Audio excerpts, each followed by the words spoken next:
আসসালামু আলাইকুম। চটপটি খাইতে আসলাম আমাদের বড়ইতলা মসজিদের সামনে বিক্রি হয়। এই যে আলাউদ্দিন ভাই দেখে রাখেন, আমার বন্ধু মানুষ।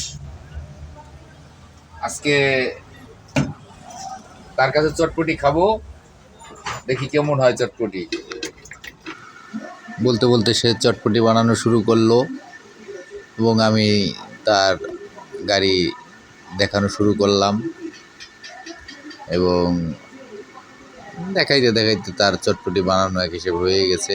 তার টাইম লাগে না, সব কিছু রেডি থাকে। বলতে বলতে বানিয়ে ফেলেছে। এই যে দেখেন, অনেক সুন্দর করে এক বাটি চটপটি বানিয়ে ফেলছে আমার জন্য। দেখি কি অবস্থা হয়। এখানে আসলে, বড়ইতলা আসলে ভজন চটপটি পেয়ে যাবেন। এই যে আমার বন্ধু মানুষ চটপটি বানাইছে, আমাকে দিল। এখন খেয়ে দেখবো কেমন লাগে। আপনারাও এসে খেয়ে দেখবেন এবং ওনাকে সাপোর্ট করবেন। বড়ইতলা আসলে মসজিদের সামনে পেয়ে যাবেন। ধন্যবাদ, সকলে ভালো থাকবেন।